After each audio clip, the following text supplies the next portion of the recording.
Olá pessoas, eu sou o Léo e eu sou o Miguel e esse é o canal Piuí. Diversos demônios, 67 sessões de exorcismo e uma morte. Porra. O Exorcismo de Emily Rose é um dos filmes de exorcismo mais populares de todos os tempos. Mas se você acha ele assustador é porque ainda não conhece a história real na qual esse filme foi baseado. Fotos, relatos e o próprio capiroto falando.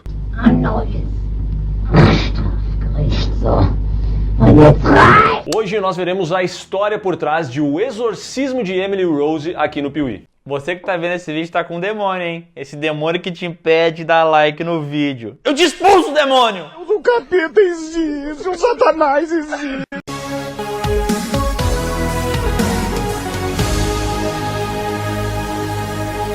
O Exorcismo de Emily Rose foi lançado em 2005 com direção de Scott Derrickson, de A Entidade e Doutor Estranho. Nessa história, a jovem Emily Rose apresenta sinais de possessão demoníaca e o padre Richard Moore é incumbido de exorcizá-la. Entretanto, o exorcismo dá errado. Emily Rose acaba morrendo e o sacerdote é acusado de assassinato. Esse caso ganha mídia, ele ganha muita projeção e a advogada Erin Berner se vê interessada em defender o padre, porque se ela fizer isso, ela acredita que conseguirá alçar novos voos dentro da empresa onde trabalha. Não existe almoço grátis.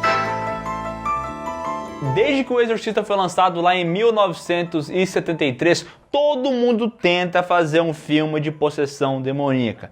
Todo mundo mesmo. E todo mundo falha, entendeu? Incompetente. Só que o Exorcismo de Emily Rose é um pouco mais inteligente, porque ele não tenta só copiar a fórmula e tal. Ele faz um filme um pouco diferente. Afinal, isso aqui é muito mais um filme de tribunal do que um filme de possessão demoníaca. Aqui a gente tá vendo a visão, tipo, da medicina contra a religião, entendeu? O pessoal tá falando, cara, essa história que o padre exorcizou ela é balela. Afinal, ela não tava com demônio nenhum no corpo, ela só tinha uma doença mental. Então o filme inteiro é em volta dessa discussão. O que é muito interessante, porque como o Miguel falou, ninguém mais aguenta ver filme de exorcismo que é igual ao Exorcista, porém muito pior. Se é pra fazer igual e pior, então tenta dar uma mudada, entendeu? Esse filme aqui não é revolucionário, mas pra esse subgênero ele é inovador. We'll just have to take you at your word on those, won't we? Your Honor. E outra coisa bacana é que como a gente vê a visão da Emily Rose nos flashbacks, a gente meio que não sabe se aquilo realmente aconteceu. Afinal, são relatos. Ela passou por aquilo, ela vivenciou aquela coisa. Então não tá determinando que aquilo de fato aconteceu da maneira que tá sendo contado, entendeu? Bota ele nesse campo da discussão. E essa abertura abre muita brecha para discussão nesse filme, porque o padre Richard Moore não está sendo acusado de assassinato porque ele realizou o exorcismo, mas sim porque eles negligenciaram o tratamento medicinal que havia sido dado para Emily Rose, porque como o Miguel falou, era uma garota que sofria de problemas psiquiátricos, que precisava de um tratamento e que supostamente foi trocando esse tratamento pela cura religiosa. E nesse processo de cura ela inclusive deixou de se alimentar, de se hidratar, e por mais que toda essa história de religião, ciência, doença psiquiátrica possa parecer muita viagem, isso realmente aconteceu com Anneliese Mitchell. Anneliese Mitchell nasceu em 1952 na Alemanha e ela vinha de uma família que era muito devota ao catolicismo. Era uma criança dócil, que adorava ir à missa. Às vezes ela era meio pestinha e tal, e fazia umas coisas erradas, mas é normal de criança, né? E detalhe, ela era 100% saudável. 100% saudável até completar 16 anos em 1968 e apagar repentinamente na escola. Mas até aí tudo bem, entendeu? Porque pode acontecer de vez em quando de alguém apagar, não lembrar do que aconteceu, faz parte da vida. Não é bem normal assim também, né? Nossa, velho, que ressaca. O problema é que isso começou a se repetir e algum tempo depois, quando estava na sua própria cama, Anneliese começou a ter tremores, a convulsionar e mais uma vez apagou repentinamente. Os pais da Anneliese, o Joseph e a Anne, levaram a garota até um especialista para ver o que estava acontecendo com ela. E ela foi diagnosticada com epilepsia. Aí ela começou a ser medicada e tal e apresentou uma melhora significativa, tanto é que anos depois acabou entrando na faculdade. Então até aí tudo certo. O que o senhor tem pra diabo no corpo? Mas as crises de Anneliese nunca desapareceram por completo. Muito pelo contrário, elas se tornaram mais raras, porém muito mais fortes. Os tremores, as vozes, as convulsões, os apagões, Tudo isso sempre esteve presente na vida de Annelise e tudo era orquestrado pelo próprio demônio. Pelo menos era isso que ela pensava. Eu já tô puto com esse negócio de todo mundo jogar a culpa em mim. Bom, como a gente falou, a Annelise achou que estava sendo perturbada pelo demônio, então ela começou a demonstrar umas paradas meio estranhas, entendeu? Ela começou a meio que querer se matar. Aí o pessoal falou, eita, antes que ela faça isso, vamos internar essa garota para evitar qualquer problema. E ela ficou lá sendo tratada por um tempo e tal, só que, cara, não resolvia, porque o quadro dessa menina só piorava. Ela começou a ver a face do demônio em tudo que era lugar, entendeu? Ela tava na cama dela e viu o enfermeiro, ela olhava pro enfermeiro, achava que era o capeta. E às vezes era, né? Que o capeta, ele tá por toda parte, né? Cara, às vezes eu olho pro lado e parece que eu vejo o próprio capeta. Sério? Sim. Não pode ser. Para se proteger de tudo isso, a Annelise costumava a rezar, até que as suas orações também viraram um problema, porque o demônio a perseguia até mesmo nesses momentos e ela costumava ouvir vozes que diziam que ela iria apodrecer no inferno. O cão, ele é ardiloso, ele tem suas artimanhas. A garota ainda criou uma intolerância muito forte a objetos cristãos. Ela não conseguia mais tocar num crucifixo e nem mesmo olhar para a imagem de Cristo. Dizem que, inclusive, quando ela chegava perto de uma igreja, a Annelise dizia que os seus pés queimavam, que ela precisava sair daquele local. Também, ela tava indo de pé descalço num verão do caralho. Aí complica, né? No asfalto queima mesmo, tem que ir de Havaiana. Calor da desgraça! Os sinais levaram a Annelise e a família dela a pensar que talvez a garota estava possuída por um tipo de demônio. Aí começaram a conversar com alguns padres, falando, pelo amor de Deus, tira o demônio dela. Só que assim, esse negócio da aversão a objetos cristãos é só um dos requisitos para determinar se tem algum tipo de possessão demoníaca mesmo. Então eles começaram a receber várias negativas. Enquanto isso, a Annelise continuava seu tratamento e até testava novos medicamentos, mas nada adiantava. A garota estava indo de mal a pior e começou a agir como um verdadeiro animal. Ela rastejava pela casa, ela comia insetos, ela arranhava a parede e ela urrava sem parar. Ela chegou até mesmo a lamber a própria urina do chão. Beber a própria urina é realmente desagradável. Foi aí que surgiu um tal de Ernest Alt, um padre que convenceu a Igreja Católica a realizar um exorcismo em 1975. Detalhe, o Ernest conseguiu a aprovação da Igreja Católica, mas tinha uma diretriz. Tem que ser sigiloso, não pode falar pra ninguém que tá fazendo essa parada. Knock, knock. Who's there?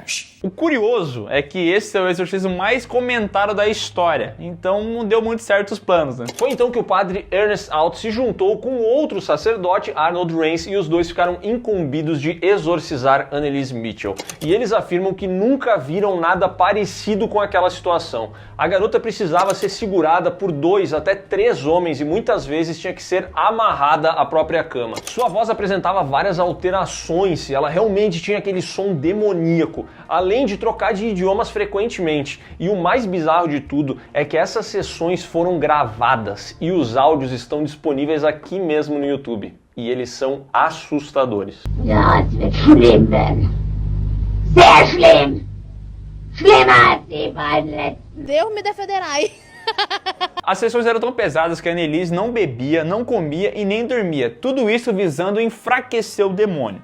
E nessas sessões muitas coisas bizarras aconteceram, como por exemplo eles terem identificado que os demônios que estavam nela eram os mesmos demônios que supostamente estavam em Nero e até no Hitler. Mas não é só uma coisa minha. Durante aproximadamente 10 meses, Annelise Mitchell passou por 67 sessões de exorcismo até que o processo fosse concluído, ou melhor, interrompido. Annelise Mitchell faleceu aos 23 anos, pesando 30 quilos. Quando faleceu, Annelise Mitchell estava com um rompimento nos ligamentos dos joelhos, pneumonia, e a autópsia identificou que ela faleceu devido à inanição e desidratação. O caso foi a julgamento e a mídia acompanhou de perto, porque ficou muito público esse lance que estava rolando, né? E assim aquele bispo que autorizou o caso e os 2 padres que realizaram o exorcismo foram condenados por homicídio a 3 anos de prisão, mas com liberdade condicional. Já os pais da Annelise não foram condenados a nada, porque eles entenderam que eles já tinham sofrido bastante. E hoje em dia esse caso é visto por muitos especialistas como o clássico caso de irresponsabilidade, porque se ela tivesse sido tratada da maneira correta, ela poderia ter sobrevivido. Entretanto, muitos religiosos ainda veem o caso de Annelise Mitchell e tudo que está gravado, tudo que foi documentado, como uma prova de que existem coisas que a ciência não pode ver. Inclusive os pais da garota deram uma entrevista em 2005 na qual eles dizem não se arrepender de nada o que fizeram, porque no entendimento deles, eles não mataram a própria filha, mas sim libertaram ela de muito sofrimento. E de outros 25 quilos. Bom, e voltando ao filme O Exorcismo de Emily Rose, aqui a gente vê a Emily Rose passando por essas tretas todas. Ela começa a acordar sempre às 3 da madrugada, começa a ter visões, ela tá na faculdade, daqui a pouco ela olha pro rosto do colega e vê um rosto demoníaco que a assusta muito. Então ela tá passando pelo inferno na Terra. E é o inferno mesmo, porque ela começa a ver os objetos se moverem, ela acorda na própria cama e de repente uma força sobre-humana começa a sufocar ela, empurrar ela contra o colchão. E num dos casos mais sinistros, logo depois de ter saído com o seu namorado, ela volta pro quarto, ele também tá por ali dormindo e quando o garoto acorda no meio da madrugada, ele vê Emily Rose totalmente contorcida no chão de uma maneira bizarra. E ela ainda dá um urro assustador. Emily acaba sendo levada de volta à casa dos pais e lá ela começa a apresentar um comportamento muito bizarro, porque ela come insetos, arranha as paredes e começa a saltar como se fosse um Homem-Aranha. Ah, e urrar como um animal também.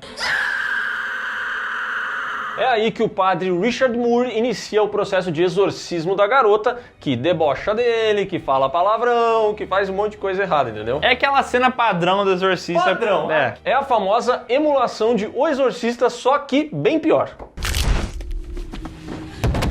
Eu vou cair! Em certo momento ela se liberta e começa a gritar os demônios que estão no corpo dela.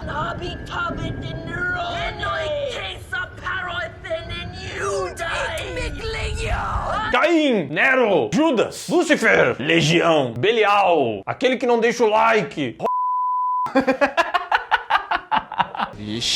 Mas como nós falamos, esse aqui é um filme de tribunal e tudo isso que é mostrado acaba sendo rebatido pelo promotor Ethan Thomas lá no tribunal. Esse cidadão pega e começa a falar, não, olha só, ela fala várias línguas, mas Emily Rose estudou várias línguas em seus ensinos religiosos. Ah, a voz dela muda muito. Ah, mas todo mundo tem 2 cordas vocais e a gente consegue criar entonações de voz diferentes, entendeu? Então ele traz uma parte mais científica ou racional para explicar tudo o que é dito.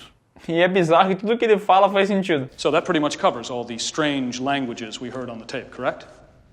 Did I miss any? E tudo o que tem nesse filme é o que a gente queria ter visto em Invocação do Mal 3, A Ordem do Demônio. Aquele filme que fala sobre um caso que foi parar nos tribunais, o primeiro caso de possessão demoníaca americano e que não tem nada de tribunal. Só tem um moleque sendo possuído.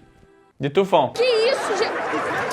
Que vento é esse, gente? Bom, durante muito tempo a Erin, que é a advogada que tá defendendo o Padre Moore, começa a duvidar dele e tal, e fala, ah, esse cara tá mentindo, isso é historinha pra eu dormir. Só que depois que ela começa a sentir na pele o lance de acordar às 3 da madrugada e ver coisinha estranha, aí ela começa a falar, ih, eu acho que o capeta existe mesmo. E aí ela começa a querer defender ele de fato, porque ela compra essa ideia de que a Emily Rose estava possuída. Só que mesmo buscando a ajuda de uma antropóloga e trazendo todo um lado mais espiritual pro tribunal, essa história não compra ninguém. E aí o caso, aos poucos, vai sendo perdido pro padre Richard Moore, até que chega um momento em que o chefe da Erin fala assim, ó, o negócio é o seguinte, não leva mais esse velho a depor porque a gente tá passando vergonha. Mas a Erin acredita demais no padre Moore e leva o homem pra depor. E ele começa a contar a história dele e tudo mais e traz uma carta da querida da Emily Rose, que escreveu um pouco antes de morrer. E nessa carta, a Emily Rose fala que encontrou a Virgem Maria e que ela ofereceu o seguinte trato. Olha, tu pode acabar com toda essa treta que tu tá vivendo aqui, e eu vou expulsar esse demônio e tudo mais. Ou tu passa por essa tribulação para provar para o mundo que os demônios existem. I choose to stay. Emily Rose escolheu ficar ali até onde ela aguentou. E toda essa carta foi fundamental para o resultado desse processo, que terminou com o padre Richard Moore sendo culpado. Mas, para surpresa de todos ali presentes, foi definido que ele já tinha sofrido o suficiente e que não mereceria ter uma nova pena. You are guilty, Father Moore. And you are free to go. O padre, então, é libertado e a Erin, cara, ela ganha louros, porque o pessoal fala assim, meu, o padre era pra ter confessado que matou ela, mas ela conseguiu subverter isso e aí o padre saiu de boa, entendeu? Saiu sem ser completamente culpado. Tipo, ele foi culpado pelo júri, mas ele não admitiu nada. Então, o cara lá, o dono do escritório, chega pra nossa querida Erin e fala, nossa, tu é muito boa, tu não quer trabalhar comigo? Mas ela bravamente nega. E ela e o padre, no final, vão até o túmulo da Emily Rose.